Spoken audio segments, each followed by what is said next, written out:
আসসালামু আলাইকুম প্রিয় শিক্ষার্থীরা, আশা করি সবাই ভালো আছেন। আজ আমরা একসাথে শুরু করতে যাচ্ছি সাইফুল স্যারের জনপ্রিয় বই স্পোকেন ইংলিশ জিরো থেকে হিরো এর পার্ট 2 এর ক্লাস। এই বইটি ছোট থেকে বড় সবার জন্য এক অসাধারণ সঙ্গী। যারা ইংরেজি শিখতে চান কিন্তু কোথা থেকে শুরু করবেন বুঝতে পারছেন না, তাদের জন্য এটি যেন আলো দেখার মতো। চলুন তাহলে আজকের ক্লাসে আমরা মজা করে ধীরে ধীরে সহজভাবে স্পোকেন ইংলিশ শিখতে শুরু করি।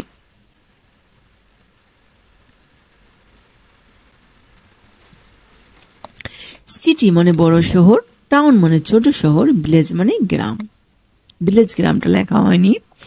সিটি মানে বড় শহর, টাউন মানে ছোট শহর, ভিলেজ মানে গ্রাম। Is Dhaka a village? Is Dhaka a village? Is Dhaka a village? ঢাকা কি একটি গ্রাম? না, আমরা জানি ঢাকা গ্রাম না, ঢাকা একটি বড় শহর। সেক্ষেত্রে উত্তরটা কেমন হবে? No, Dhaka is not a village but it is a city. No, Dhaka is not a village but it is a city. না, ঢাকা একটি গ্রাম নয়, বরং এটি একটি শহর, মানে বড় শহর। এখানে কিন্তু আমরা ঢাকা না দিয়ে আমরা খুলনা, যশোর, বরিশাল, চিটাগাং যে কোনো বড় বড় জায়গার নাম আমরা এখানে ইউজ করে আমরা আরো অনেক সেন্টেন্স তৈরি করতে পারি।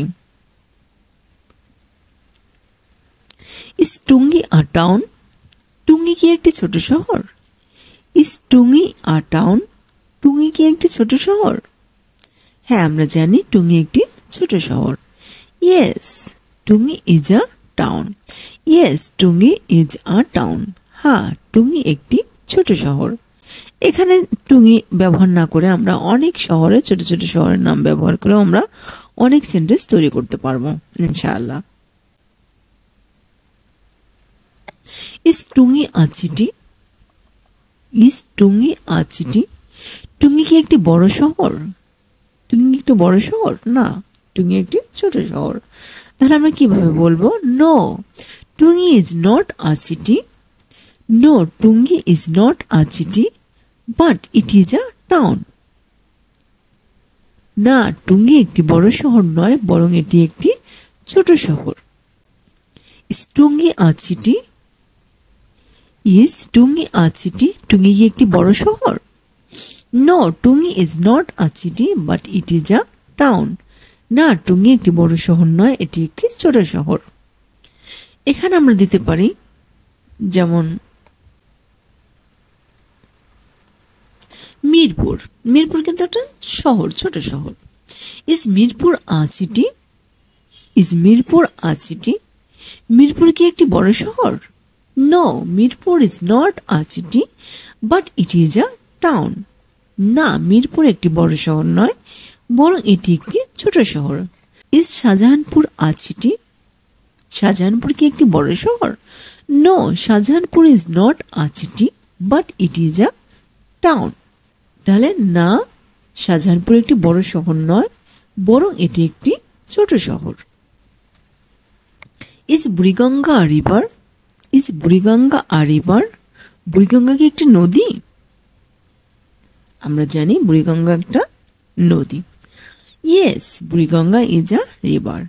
হ্যাঁ, বুড়িগঙ্গা একটি নদী। আরেকবার রিভিশন দেই। Is Buriganga a town? Buriganga কি একটি ছোট শহর? বুড়িগঙ্গা কি একটি ছোট শহর? না, আমরা জানি বুড়িগঙ্গা হলো একটি নদী। তাহলে আমরা উত্তরটা কিভাবে দেব? No, Buriganga is not a town. No, Buriganga is not a town but it is a river. না, ছোট শহর নয়, মানে বুড়িগঙ্গা ছোট শহর নয়, বরং এটি একটি নদী। বরং এটি একটি নদী। আরেকবার রিভিশন দিই আমরা। Is Buriganga a town? Buriganga কি একটি ছোট শহর? না, আমরা সবাই জানি বুড়িগঙ্গা কোনো ছোট শহর না, বুড়িগঙ্গা হলো একটি নদী।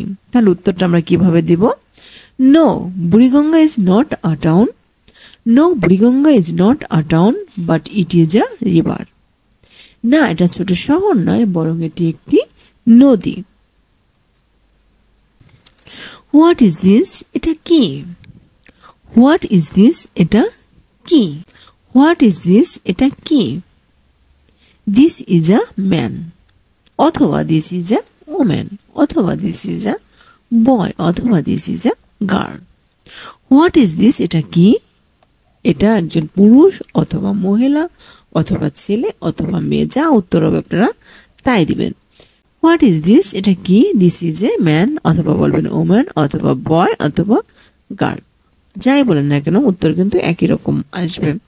হোয়াট ইজ দিস, এটা কি? দিস ইজ আ ম্যান মানে এটি একজন পুরুষ, অথবা দিস ইজ আ ওমেন মানে এটি একজন মহিলা, অথবা দিস ইজ আ বয় এটি একজন ছেলে, দিস ইজ আ গার্ল অথবা এটি একজন মেয়ে। ইজ দিস আ গার্ল, এটি কি একটি মেয়ে? ইজ দিস আ গার্ল, এটি কি একটি মেয়ে? হ্যাঁ মেয়ে।